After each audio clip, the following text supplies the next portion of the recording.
be the greatest. Everybody on the fake shit, I look around and feel like everybody is the fakest. I make this every day and I'm impatient, hoping one day I blow up from the basement. Statement, the top is so vacant, I don't hear shit that I think is amazing. Waiting for my day when I'm playing sold out shows for 1,000 faces. Hey, give me that crown, get in my way and to be put down. It ain't your place, all this my town. If I want that shit, then I'll get it right now. I'm losing it, the noose it fits, some losing shit, a stupid myth. You choose to live or choose to dip, you choose to fight or lose your grip and lose. നേരത്തെ തന്നെ ഒരുക്കം തുടങ്ങി. രാവിലെ ഷാപ്പിൽ പോയി seat പിടിക്കണ്ടേ? വലിയ ആളാണെന്നാ വിചാരം. അപ്പനും മോനും കണക്കാ. കള്ളു കുടിക്കാൻ വേണ്ടി മാത്രം 2 ജന്മങ്ങൾ. 2 ആളെ പിടിച്ചിരുത്തി 2 എണ്ണം വീതം കൊടുക്കണം, എന്നാലേ പഠിക്കൂ. അമ്മ ഗൾഫിൽ പോയി കഷ്ടപ്പെട്ട് ജോലി ചെയ്തു. ഇവിടെ 2 ആളും കുടിച്ച് കൂത്താണ്. ആരോട് പറയാൻ? ഇതേയായിരുന്നു അപ്പൂപ്പൻ. മക്കളെ, ഞാനൊന്ന് പുറത്ത് പോയിട്ട് വരാം കേട്ടോ. ഇതെങ്ങോട്ടാ ധൃതി പിടിച്ച്? അവനെ ഞാനിന്ന് ശരിയാക്കുന്നുണ്ട്. കോഴിയുടെ തൊലി പഠിക്കുന്ന പോലെ അവനെ ഇന്ന് ഞാൻ പൊളിച്ചടിക്കും. കാണണമെങ്കിലേ എന്റെ കൂടെ പോര്. ആരുടെയാ മുത്തശ്ശ? ആ രാജേഷിന്റെ. അവൻ ഇച്ചിരി കുറുമ്പ് കൂടുതലാ മോളെ. അതിത്ര പുതുമയുള്ള കാര്യമൊന്നും അല്ലല്ലോ. അടി കാണണമെങ്കിലേ എന്റെ കൂടെ വാ, ഞാൻ കാണിച്ചു തരാം.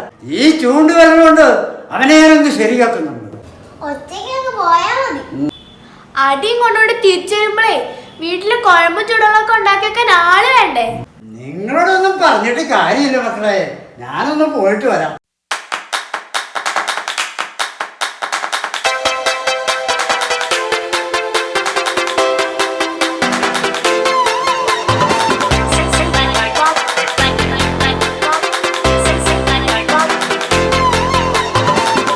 തലമുടി ഞാൻ പറിച്ചെടുക്കും.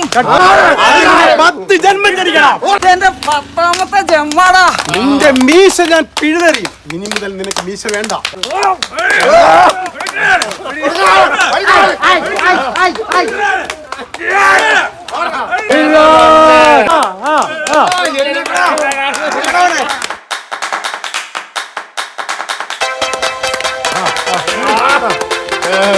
കുറച്ചുകൂടി നേരത്തെ വരാൻ പാടില്ലായിരുന്നു.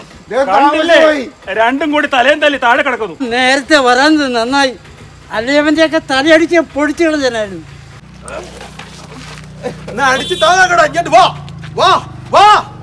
ബോധം പോയതായിരുന്നോ? അങ്ങനെ എത്ര കുടിച്ചാലും ബോധം കെടാത്ത വീരശൂര പരാക്രമിയാണ് ഞാൻ. മനസ്സിലായോ? നീ എന്റെ മകനെ തല്ലിച്ചല്ലേ? പിന്നെ ഞാൻ ഇപ്പൊ ശരിയാക്കി തരാം. ഞാൻ പഴയ കളരിപ്പറ്റ, മനസ്സിലായോ? ഒരൊറ്റ കുത്തണല്ലോ, നിന്റെ ജീവൻ പരലോകത്തിൽ പോകും. ക്ഷമിക്കണം, ഇത്രയും വലിയ മനുഷ്യന്റെ മുൻപിൽ നിൽക്കാൻ തന്നെ എനിക്ക് പേടിയാവുന്നു. നിങ്ങളെ കാല് ഞാൻ പിടിക്കാം.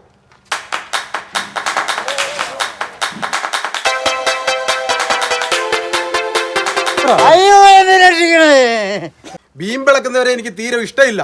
ഇത് നമ്മൾ തമ്മിലുള്ള കളിയാ, പഴയ കളി. നിങ്ങൾ എന്നെ വഞ്ചിച്ചു. നമ്മൾ തമ്മിലുള്ള പഴയ കളിയാ. ആദ്യം നിങ്ങൾ എന്നെ പറ്റിച്ചു. സ്വന്തം മകളെ കല്യാണം കഴിച്ചു തരാമെന്ന് പറഞ്ഞ് എന്നെ പറ്റിച്ചു. അവസാനം അവളെ ഒരു ഡോക്ടർ കൂടെ പറഞ്ഞയച്ചു. നിങ്ങളുടെയൊക്കെ വാക്ക് വിശ്വസിച്ച് ഞാൻ മരമണ്ടൻ. അതിന് കൂട്ടുനിന്നവൻ ദാ ഇവൻ. ഇന്നിനെ ഞാൻ വിടില്ല. ഒരു തന്തയും മോനും. ഇവനിത് എന്തിന്റെ കേടാ? ഒരു പെണ്ണല്ലെങ്കിൽ മറ്റൊരുത്തി ഇങ്ങനെ കല്യാണം കഴിക്കാതെ ആർക്ക് വേണ്ടി എങ്ങനെ ജീവിക്കുന്നേ? ആണവില്ലേടാ നിനക്കൊക്കെ ദിവസവും എങ്ങനെ തല്ലുകൂടാൻ? Everybody in the world blind? Please Lord give me a sign, a sign. I feel like I'm losing my mind. Is everybody in the world blind? Please Lord give me a sign, a sign. Yeah, there's no mercy in this world, just hunger-thirsty persons in different versions. Each new update, that shit worsens. Why? Pull back the curtain and you'll see the different vermin. ഇനി നാട്ടുകാരന്റെ മുന്നിൽ എനിക്ക് നാണം കടം വയ്യ. ഇതിനെ ഒന്ന് പേടിപ്പിച്ചിട്ടേ കാര്യമുള്ളൂ. അങ്ങനെയെങ്കിൽ മല്ല മാധവനെ തന്നെ നമുക്ക് ഇങ്ങ് വിളിക്കാം. എന്താ? ഇന്നേക്കൊരു മാസം അതിന്റെ ഉള്ളിൽ അവന്റെ കയ്യും കാലും തല്ലി ഓടിക്കും ഞാൻ. വാചകവാടി ഞങ്ങളോട് വേണ്ട. ഈ പറഞ്ഞതനുസരിച്ചാൽ 1 മാസത്തെ കള്ള് നിനക്ക് ഫ്രീ. ഇത് ഞങ്ങളുടെ ഗ്യാരണ്ടി. ഈ വെല്ലുവിളി ഞങ്ങൾ സ്വീകരിച്ചിരിക്കുന്നു. കള്ളിക്കാപ്പാണ് സത്യം, ഈ സമൂഹത്തുള്ള ഇനമാണ് സത്യം. ഞങ്ങൾ വാക്ക് പാലിച്ചിരിക്കുന്നു. മോനെ നമുക്ക് പോവാം.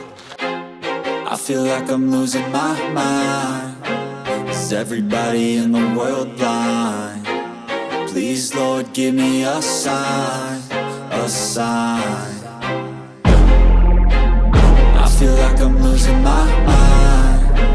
Is everybody in the world blind? Please, Lord, give me a sign, a sign.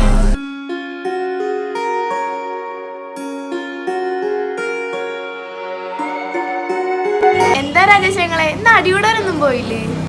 Anu, അങ്ങനെ എനിക്ക് അടികൂടാനൊന്നും ആഗ്രഹമില്ല. എന്തിനാ വെറുതെ അടി ഉണ്ടാക്കുന്നേ? അങ്ങനെ വഴക്കുണ്ടാക്കാൻ എനിക്ക് ആഗ്രഹം ഉണ്ടായിട്ടൊന്നുമല്ല. പക്ഷെ ചില കാര്യങ്ങൾ ആലോചിക്കുമ്പോൾ എനിക്ക് വല്ലാതെ അങ്ങ് വിഷമം വരും. ഇതൊക്കെ കഴിഞ്ഞു പോയ കാര്യങ്ങളല്ലേ? എന്നെ കാണുമ്പോൾ ആളുകളുടെ മുന്നിൽ വെച്ച് അവനൊരു കളിയാക്കലുണ്ട്. പക്ഷേ അതെനിക്ക് സഹിക്കാൻ പറ്റാത്ത കാര്യമാണ്. നിങ്ങൾ നല്ല കുട്ടികളായി പഠിച്ചു വളരണം. നാളെ ജോലിയൊക്കെ ചെയ്ത് ഒത്തിരി പണം സമ്പാദിക്കണം കേട്ടോ. പുറമേന്ന് നോക്കിയാൽ ഞങ്ങൾക്ക് എന്താ കുറവ്? വലിയ വീട്, ആവശ്യത്തിന് പണം. പക്ഷേ ഞങ്ങളോട് ഇത്തിരി സ്നേഹം കാണിക്കാനും സമാധാനിപ്പിക്കാനും ആർക്കും നേരമില്ലാതായി പോയല്ലോ. അങ്കിളിന് മാത്രമാണ് ഞങ്ങൾക്ക് ഇത്തിരി സ്നേഹമുള്ളത്. എന്താ അമ്മയുടെ വല്ല വിവരവും ഉണ്ടോ? എന്ത് വിവരം? എല്ലാ മാസവും ബാങ്കിലേക്ക് പണം ഇട്ട് തരാറുണ്ട്. അതിനപ്പുറം ഒന്ന് വിളിക്കാറില്ല. ആ സ്വരം ഒന്ന് കേട്ടിട്ട് എത്ര വർഷമായെന്നോ. ഇവർക്ക് ചിലപ്പോ സ്വന്തം അമ്മേനെ പോലും തിരിച്ചറിയില്ല. ആ വിഷമമെല്ലാം ഉള്ളിലൊതുക്കി കള്ളുഷാപ്പിൽ കഴിയുന്ന അച്ഛനും എല്ലാത്തിനും കൂട്ടായ മുത്തശ്ശനും. നിങ്ങൾ അങ്ങനെ വിഷമിക്കൊന്നും വേണ്ട. നിങ്ങൾക്കൊരു കൂട്ടായി നിങ്ങളുടെ ഒപ്പം ഞാനും ഉണ്ടാവും. എന്നാ ഞങ്ങൾ ഇറങ്ങട്ടെ അങ്കിളെ.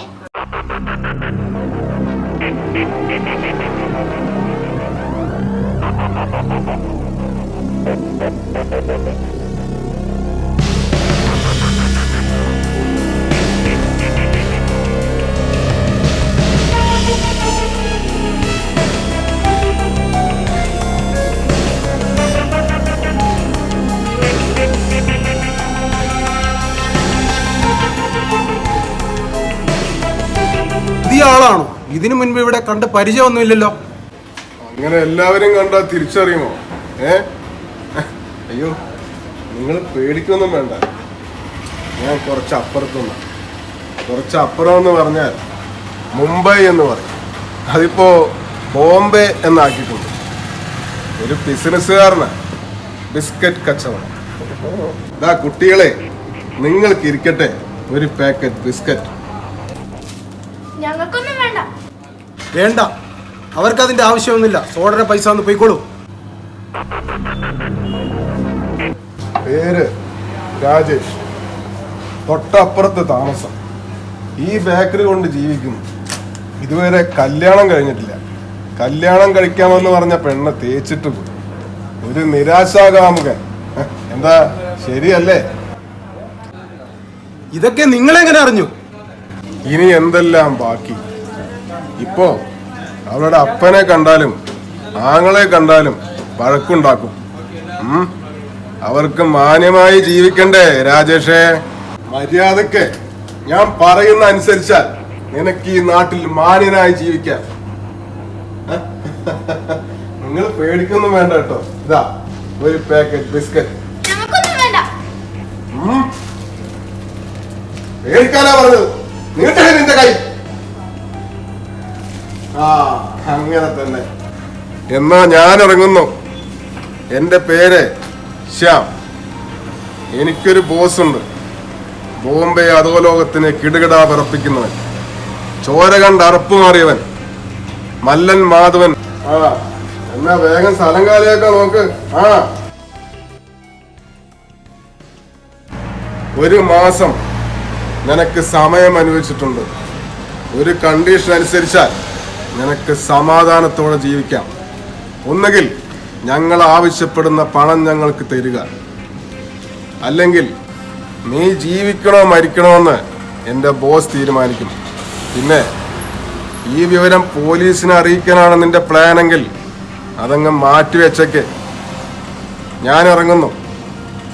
എൻ്റെ പേര് മറക്കണ്ട, ശ്യാം സുന്ദർ. ഓക്കെ?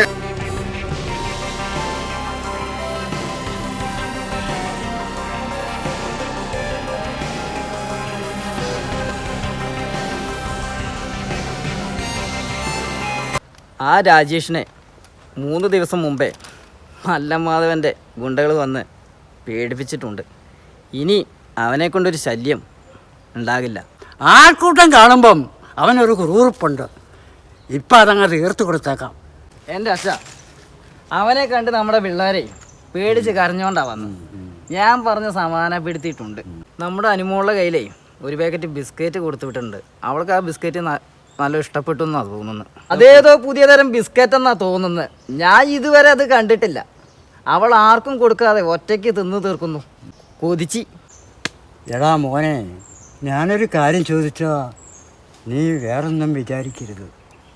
നിൻ്റെ ഭാര്യ ഗൾഫിൽ പോയിട്ട് 5 വർഷമായി. അന്ന് നിൻ്റെ ഇടയക്കുട്ടിക്ക് 1 വയസ്സേ പ്രായമുണ്ടായിരുന്നുള്ളൂ. ഇനി അവിടെ തിരിച്ചു വരുമെന്ന് യാതൊരു ഉറപ്പുമില്ല. നാട്ടുകാരുടെ മുമ്പിൽ തലയുയർത്തി നടക്കണ്ടടാ നിനക്ക്. ആദ്യം എൻ്റെ പെങ്ങളെന്നെ പറ്റിച്ചു. ചെറുപ്പം മുതൽ അവളെയും രാജേഷിനെയും കെട്ടിച്ചു കൊടുക്കാമെന്ന് പറഞ്ഞത്. അവനിൽ നിന്ന് കിട്ടാവുന്നിടത്തോളം പണം തട്ടിയെടുത്ത് ഒടുവിൽ ഒരു പണക്കാരൻ ഡോക്ടറെ കൂടെ ഒരു നാണവുമില്ലാതെ അവൾ ഇറങ്ങിപ്പോയി. ഇതും അതുപോലൊരു ഒളിച്ചോട്ടായിരിക്കും. ആരുടെയെങ്കിലും പണം കണ്ട് അവരുടെ കൂടെ പോയി കാണും. ആരൊക്കെ ഉപേക്ഷിച്ചാലും നമ്മുടെ പൊന്മക്കളെ നമുക്ക് ഉപേക്ഷിക്കാൻ പറ്റുമോ?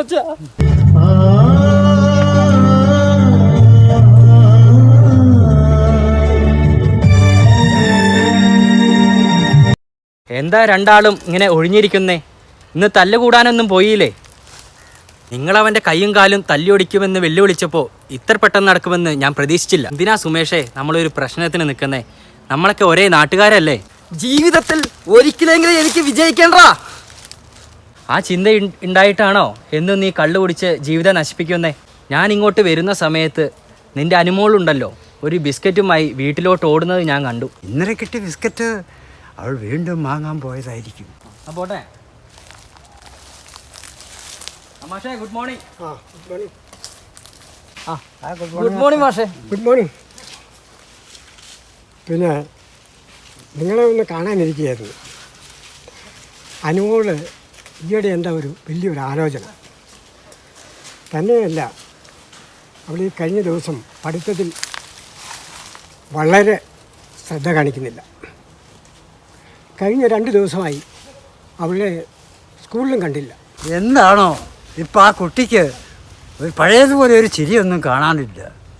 എന്താ കാരണമെന്ന് അന്വേഷിച്ചിട്ട് ഒരു പിടിയും കിട്ടുന്നില്ല. മാഷേ, ഇന്ന് വൈകിട്ട് ഞങ്ങൾ ചോദിച്ചു നോക്കാം. മാഷേ, നാളെ മുതൽ അവൾ തീർച്ചയായും വന്നിരിക്കും. നിങ്ങളെ കണ്ട് നന്നായി. അല്ലെങ്കിൽ ഇന്ന് വൈകിട്ട് നിങ്ങളുടെ വീട്ടിലേക്ക് വരാനിരിക്കുകയായിരുന്നു. എന്നാൽ ഞാൻ പോട്ടെ.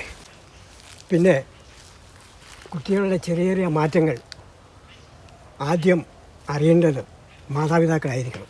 പകൽ മുഴുവൻ കള്ളു കുടിച്ച് മക്കളുടെ കാര്യത്തിൽ ശ്രദ്ധിക്കാതിരുന്നാൽ നാളെ അത് പല കാരണങ്ങൾ കൊണ്ട് മക്കൾ വഷളാവും. ശ്രദ്ധിക്കണം. നാളെ ഈ ഒരൊറ്റ കാരണങ്ങൾ കൊണ്ട് മക്കളെ നഷ്ടപ്പെടുത്തരുത്. പക്ഷേ ക്ഷമിക്കണം ഞങ്ങളോട്. എൻ്റെ മക്കൾ വഴി തെറ്റാൻ ഞങ്ങൾ സമ്മതിക്കില്ല മാഷേ. ഈ നശിച്ച കള്ളുടി കാരണമാണെന്ന് ഞങ്ങൾക്ക് മനസ്സിലാക്കി തന്ന മാഷോട് ഞങ്ങൾ പറയുന്നു, ഇനി ഞങ്ങൾ കുടിക്കില്ല. അല്ലേ അച്ഛാ? സന്തോഷമായി. ഇങ്ങനെ എല്ലാ മാതാപിതാക്കന്മാരും ചിന്തിച്ചാൽ ഒരു പുതിയ തലമുറ ലഹരിക്ക് അടിമപ്പെടില്ല. സമയം ഒത്തിരിയായി. ഞാൻ പോകട്ടെ.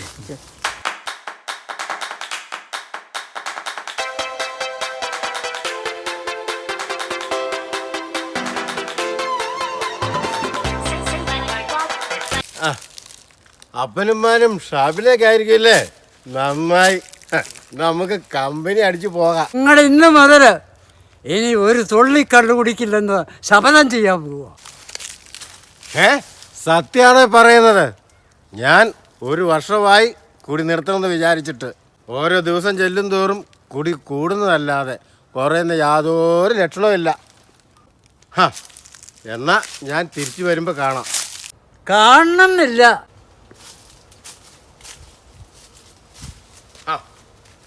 വേണ്ടെങ്കിൽ വേണ്ട.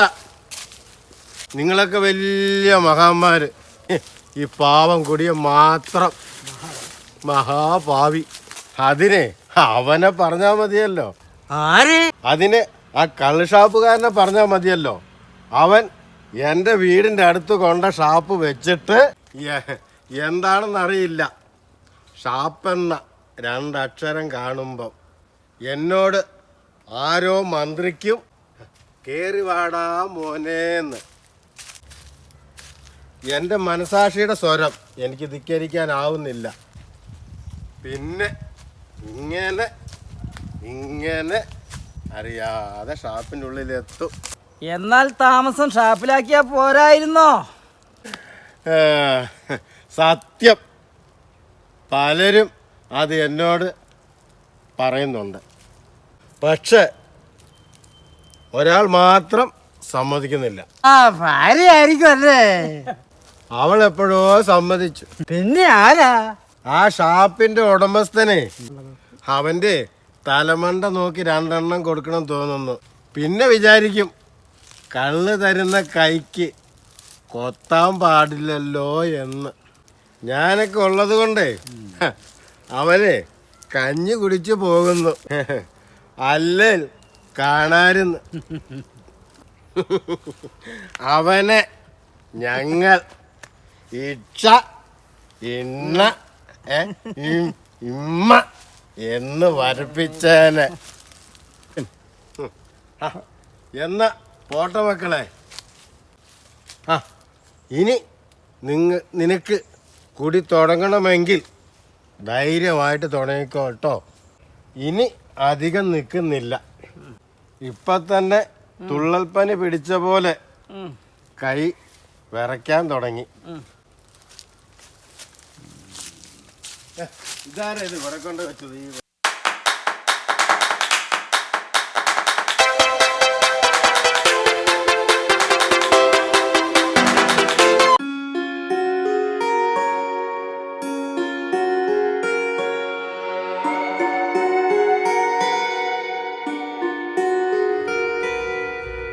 എൻ്റെ പേഴ്സിൽ നിന്ന് കുറച്ച് പണം കാണാതെ പോയിട്ടുണ്ടല്ലോ.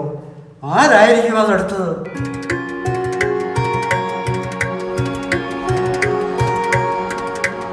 ആ, നീ ഇവിടെ ഇരിപ്പുണ്ടായിരുന്നില്ലേ?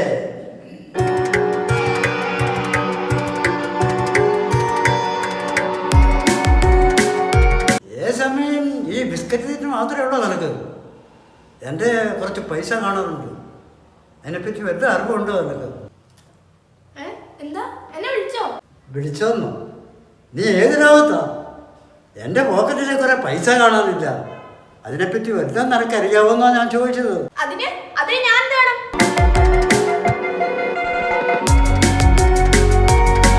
2 ദിവസമായിട്ട് നീ സ്കൂളിൽ പോവാറില്ലേ? ഹാവു, ഒരാളെ ചോദിച്ചല്ലോ. എടീ, നീ സ്കൂളിലേക്ക് വന്ന് പറഞ്ഞ് 2 ദിവസമായിട്ട് ഇവിടുന്ന് പോയിട്ട് നീ എവിടെ പോയതായിരുന്നു? മോളെ നീ സത്യം പറഞ്ഞില്ലെങ്കിൽ എന്താ കൊല്ലുമെങ്കിൽ കൊല്ല്. നിങ്ങൾ എന്നെ ഒന്നും ചെയ്യില്ല. അമ്മയെ മര്യാദയ്ക്ക് നോക്കാത്തതുകൊണ്ടായിരിക്കും അച്ഛനും അമ്മയെ ഉപേക്ഷിച്ചിട്ട് പോയത്. സ്കൂളില് എന്റെ ഫ്രണ്ട്സ് ഒക്കെ പറയും അമ്മ എനിക്ക് ചോറ് വാരിത്തരും, നല്ല രുചിയുള്ള കറികളും പലഹാരങ്ങളും ഒക്കെ ഉണ്ടാക്കി തരും, കൂടെ ഇരുന്ന് പഠിപ്പിക്കും. ഇതൊക്കെ കേൾക്കുമ്പോ ഞാൻ അവരുടെ മുമ്പിൽ തല കുണിച്ചിരിക്കും. എന്നാൽ കേട്ടോളൂ, കഴിഞ്ഞ 2 ദിവസമായി ഞാൻ സ്കൂളിലേക്ക് എന്ന് പറഞ്ഞു പോകുന്നത് എവിടേക്കാന്നറിയാമോ? ആ ശ്യാം സുന്ദറിന്റെ അടുത്തേക്കാ. ആദ്യമൊക്കെ ആ ബിസ്ക്കറ്റ് എനിക്കൊരു മാനസിക സന്തോഷം നൽകിയിരുന്നു. പിന്നെ ആ ബിസ്ക്കറ്റ് ഇല്ലാതെ എനിക്ക് ജീവിക്കാൻ കഴിയില്ലെന്നായി. പിന്നെ അതിന് പൈസ വാങ്ങാൻ തുടങ്ങി. അതിനു വേണ്ടിയാ ഞാൻ മുത്തശ്ശന്റെ പേഴ്സിൽ നിന്ന് പൈസ കടമെടുത്തത്. നീ എന്തൊക്കെയാ കുട്ടി ഈ പറയുന്നത്? ഇത് എന്ത് ബിസ്ക്കറ്റാ? ഏറ്റെടുത്തോളും. ഈ ബിസ്ക്കറ്റില് എന്തോ ലഹരി അടങ്ങിയിട്ടുണ്ട്. ഇപ്പോൾ കുട്ടികളെ ലക്ഷ്യമിട്ട് പണം സമ്പാദിക്കുന്ന ലഹരി മാഫിയകളുണ്ട്. എന്റെ സംശയം അയാൾ അതിന്റെ ഏജന്റ് ആണെന്നോ? എങ്കിൽ അവനെ വിടരുത്. അവനെയും അവന്റെ ബോസിനെയും വിളിച്ചത് വലിയൊരു അബദ്ധമായിട്ടാണ് എനിക്ക് തോന്നുന്നത്. നമുക്ക് വലിയൊരു തെറ്റ് പറ്റിയിരിക്കുന്നു. ഈ വിവരങ്ങളെല്ലാം വീട്ടിലറിയിച്ച അവരെന്നെ കൊല്ലുമെന്ന് ഭീഷണിപ്പെടുത്തി. നീ ഒന്നുകൊണ്ടും പേടിക്കേണ്ട മോളെ. ഇപ്പം മൊട്ടായി പോലും ധൈര്യമുണ്ടെന്നാ കേൾക്കുന്നത്. ഈ വിവരം നമ്മൾ അറിഞ്ഞതായി ഭാവിക്കരുത്. അയാളുടെ ബോസ് ഉണ്ടല്ലോ, അയാളായിരിക്കും ഇതിലെ മെയിൻ കണ്ണി. മകളെ സോറി ട്ടോ.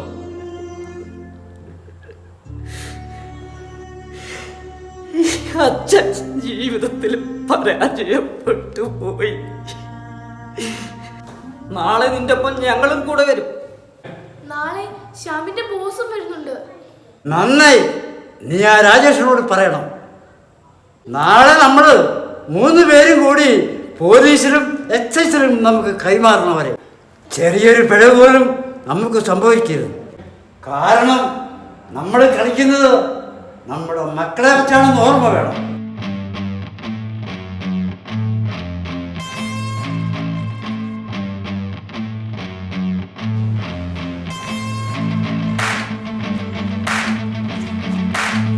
ആ ശ്യാമങ്ങളോ? അനുമോളെ, നീ നേരത്തെ തന്നെ എത്തിയല്ലോ. ദാ ഞാൻ വാക്ക് പാലിക്കുന്നു. എന്റെ ബോസ് ഇവിടെ എത്തിയിട്ടുണ്ട്. എവിടെ?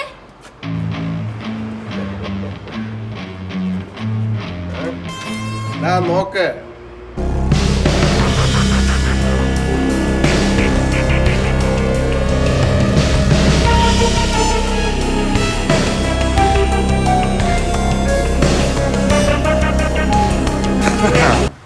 അനു, ഞാൻ കാത്തിരിക്കുകയായിരുന്നു.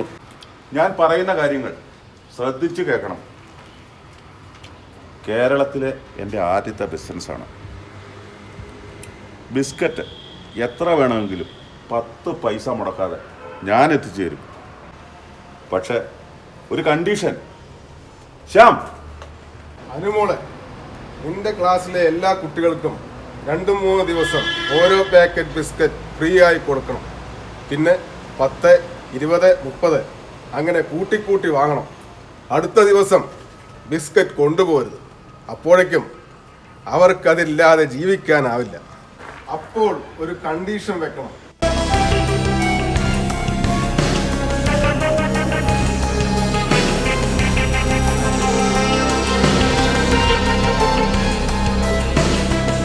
ഒരു പാക്കറ്റ് ബിസ്ക്കറ്റിന് 100 രൂപ. അതിൻ്റെ എല്ലാം 10% കമ്മീഷൻ നിനക്ക് എന്നും തരും. മനസ്സിലാവുന്നുണ്ടോ? ഈ നിഷ്കളങ്കരായ കുട്ടികളുടെ മേൽ നമുക്ക് ആധിപത്യം സ്ഥാപിക്കണം. നാളത്തെ സമൂഹം മയക്കുമരുന്നിന് അടിമകളായി മാറണം.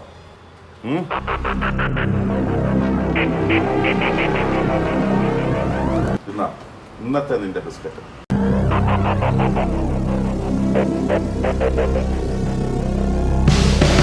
നീ എന്റെ മക്കൾക്ക് മയക്കമരുന്ന് കൊടുക്കുമല്ലോടാ.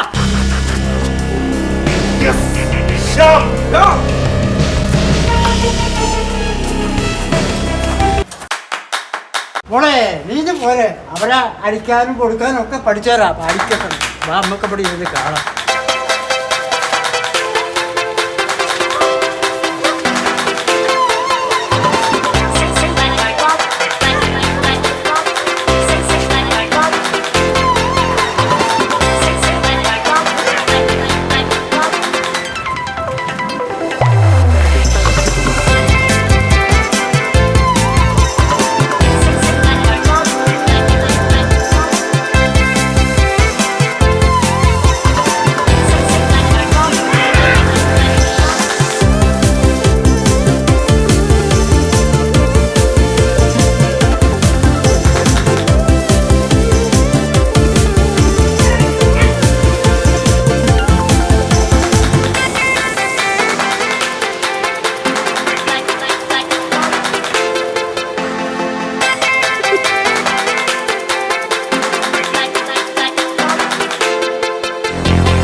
മതിയടാ, വാ.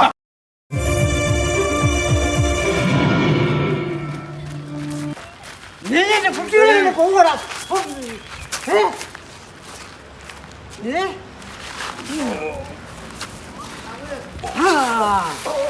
ഞാനേ പഴയ കടലിപ്പേറ്റ മനസ്സിലായോ? പോടാ മക്കളെ, വേറെ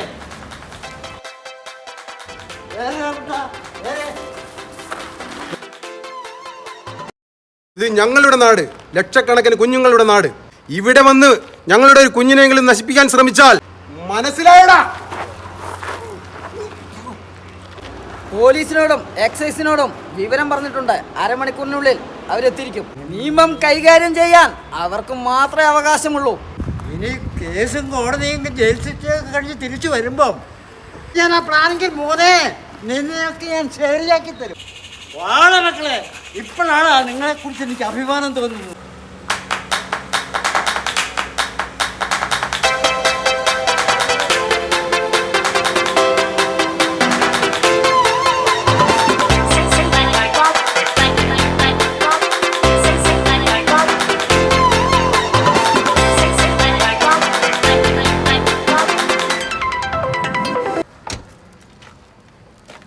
നിങ്ങൾക്കെന്നെ പരിചയമുണ്ടെന്ന് തോന്നുന്നില്ല. ഞാൻ നിങ്ങളുടെ ചില ചോദ്യങ്ങൾക്ക് ഉത്തരം തരാനാണ് ഇവിടെ എത്തിയിരിക്കുന്നത്. നിങ്ങളെന്നെ സംശയിക്കുകയൊന്നും വേണ്ട. ഇവിടെ നടക്കുന്ന എല്ലാ സംഭവങ്ങളും ഈ മുത്തച്ഛൻ എന്നെ വിളിച്ചറിയിക്കാറുണ്ടായിരുന്നു. ഞാൻ നിങ്ങൾക്കെല്ലാം ഒരു സർപ്രൈസുമായിട്ടാണ് വന്നിട്ടുള്ളത്. കേൾക്കുമ്പോൾ ഒരു നാടോടി കഥ പോലെ വിചിത്രമെന്ന് നിങ്ങൾക്ക് തോന്നിയേക്കാം. പക്ഷേ ഇതിനൊരു 5 വർഷത്തെ പഴക്കമുണ്ട്. നിങ്ങളെ ഞാൻ അധികം വിഷമിപ്പിക്കുന്നില്ല.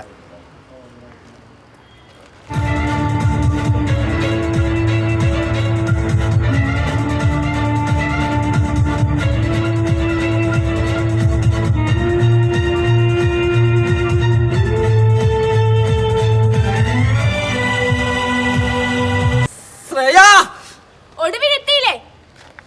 ഇവൾക്ക് പോലും ചിലപ്പോൾ മനസ്സിലാവില്ല.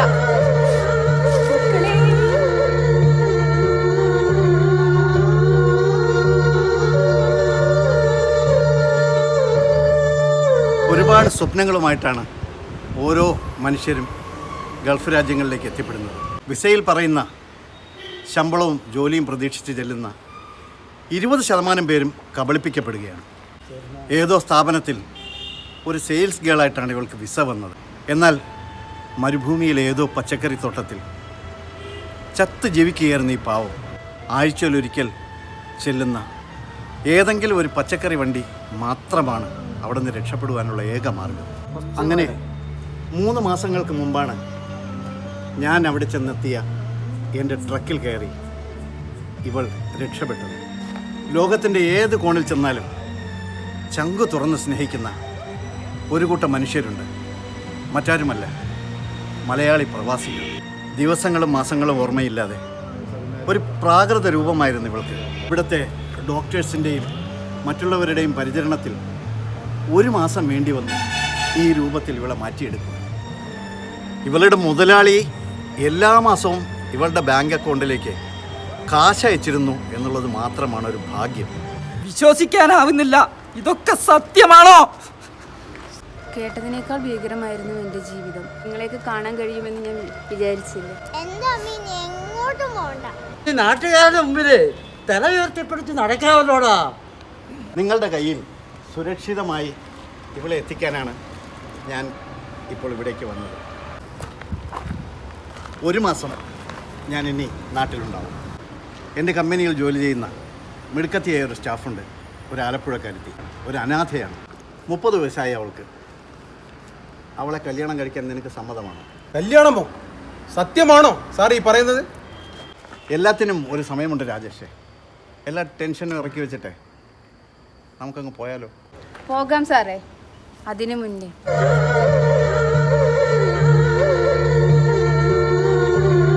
എന്റെ പിള്ളേരെ തൊട്ട് കളിക്കൂടാ.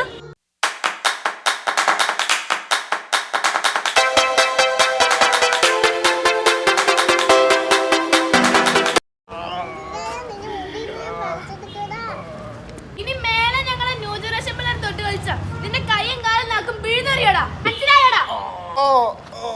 കരയാനൊക്കെ അറിയോ? കരയട്ടെ, ശരിക്കും കരയട്ടെ. സമാധാനമായല്ലോ. വാടി മക്കളെ, നമുക്ക് പോയേക്കാം. ഓക്കെ.